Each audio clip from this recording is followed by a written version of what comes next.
À l'heure où nous attendons tous le vaccin comme la solution qui mettra fin à une année particulièrement pénible, les retards annoncés par la société Pfizer viennent un peu tempérer les ardeurs. La Belgique ne recevra finalement que la moitié des doses prévues en janvier. De quoi vacciner 150 000 résidents de maisons de repos seulement. La campagne de vaccination massive n'est clairement pas pour tout de suite. Martin Collier. 300 000 vaccins début janvier au lieu du double normalement prévu. C'est ce qu'a annoncé Pfizer ce matin. La société s'en explique. L'élargissement de la chaîne d'approvisionnement en matières premières a pris plus de temps que prévu. Les résultats des essais cliniques ont été légèrement plus tardifs que prévu initialement. Nous avons donc dû nous concentrer davantage sur la production pour ces essais. Résultat, 150 000 résidents de maisons de repos et membres du personnel pourront être vaccinés. Mais la société l'assure, elle rattrapera son retard. Pour les autorités, pas d'inquiétude à avoir. On espère effectivement que dans les 2 premiers mois de 2021, on arrivera à vacciner toutes les personnes âgées des maisons de repos. C'est un objectif en soi. Mais comme vous le dites, ça dépend aussi de l'arrivée des vaccins. Normalement, ça devrait être le cas dans les 2 premiers mois de 2021. Du côté des maisons de repos, le retard n'est pas un problème en soi. Le réel enjeu est plutôt de convaincre le personnel soignant de se faire vacciner. Des bruits courts sur le fait qu'un certain nombre de membres de personnel, avec la désinformation qu'ils peuvent avoir sur les réseaux sociaux notamment, refusent de le faire. Tous les vaccins pour la grippe étaient disponibles, mais que seulement 50% des membres de personnel les ont acceptés. Donc c'est un vrai enjeu de les convaincre et d'avoir une campagne avec une information complète, transparente, qui démarre le plus rapidement possible. Au total, 1 million de doses seront nécessaires pour réaliser la première phase de vaccination. Des vaccins destinés aux seniors, au personnel soignant en maison de repos, mais aussi en hôpital. Les médecins généralistes et le personnel de première ligne sont aussi concernés. Du côté de la stratégie de vaccination, les choses se précisent. Nous avons à ce stade-ci déterminé chaque hôpital qui va recevoir le vaccin en dépôt et chaque groupe de maisons de repos qui sera rattaché à chacun de ces hôpitaux. Il y en aura 19 en région wallonne. Et la semaine prochaine, on fera le calendrier de vaccination maison de repos par maison de repos. Après cette première phase, viendra le personnel essentiel et le reste de la population. L'arrivée des vaccins de Moderna et AstraZeneca devrait permettre à la Belgique de tenir ses objectifs.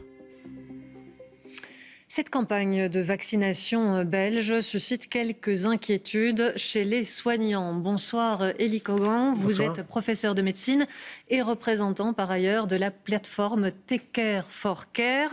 Alors pourquoi est-ce qu'aujourd'hui vous craignez un fiasco ? Mais disons que c'est un peu par analogie à ce qui s'est passé dans les premières phases de l'épidémie. Et c'est d'ailleurs dans ces circonstances-là que Take Care of Care est né. C'est un mouvement citoyen de soignants hospitaliers et non hospitaliers qui est né un peu d'une révolte face à l'inadéquation et l'insuffisance des moyens mis en œuvre pour gérer l'épidémie. On n'a pas tiré les leçons aujourd'hui, selon vous, de ces premiers couacs ? Alors, je pense que globalement, et on vient d'entendre Yvon Angler, ça me semble mieux structuré en tout cas sous la conjonction de l'effort de Pedro Facone au fédéral et d'Yvon Angler du côté de la région wallonne. Mais néanmoins, l'inquiétude vient notamment du moment le plus approprié pour les soignants d'être vaccinés. Et l'annonce qui a été faite d'une restriction du nombre de doses disponibles est effectivement un élément d'inquiétude. Et je pense qu'il faudrait revoir les priorités en termes de phasage de la vaccination au regard de cette diminution. Concrètement, qu'est-ce que vous préconiseriez ?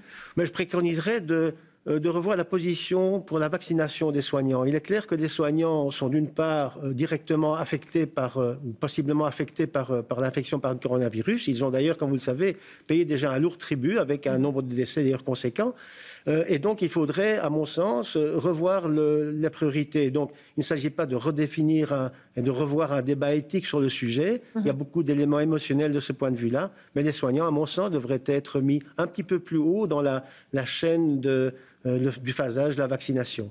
Et peut-être pas vacciner tous les soignants de manière indiscriminée, dites-vous, parce qu'un certain nombre sont déjà immunisés, un pourcentage certain. Et donc je n'ai pas entendu parler de cet aspect-là des choses, mais je pense qu'effectivement, avec la restriction du nombre de doses à la phase initiale, il faut le considérer. On a probablement 10 à 15% de soignants qui ont déjà été infectés, qui ont des anticorps, et donc qui sont protégés, en tout cas pour un certain nombre de mois. Et ces soignants-là pourraient faire en sorte qu'on puisse épargner un certain nombre de doses et de différer leur vaccination dans le futur. Ce qui vous fâche aussi aujourd'hui, c'est les difficultés institutionnelles auxquelles on fait face. On parle beaucoup de lasagne institutionnelle aujourd'hui en Belgique. Et c'est vrai que pour la vaccination, il faut le rappeler aussi pour nos téléspectateurs, la prévention, elle dépend du communautaire. La vaccination, elle dépend des régions. L'achat des vaccins, leur habilitation du fédéral. Voilà. Ça génère des problèmes certains. Alors, c'est un aspect effectivement très important, d'ailleurs qui a été souligné, notamment au niveau de la commission d'enquête parlementaire, où la plupart des intervenants qui ont été interviewés l'ont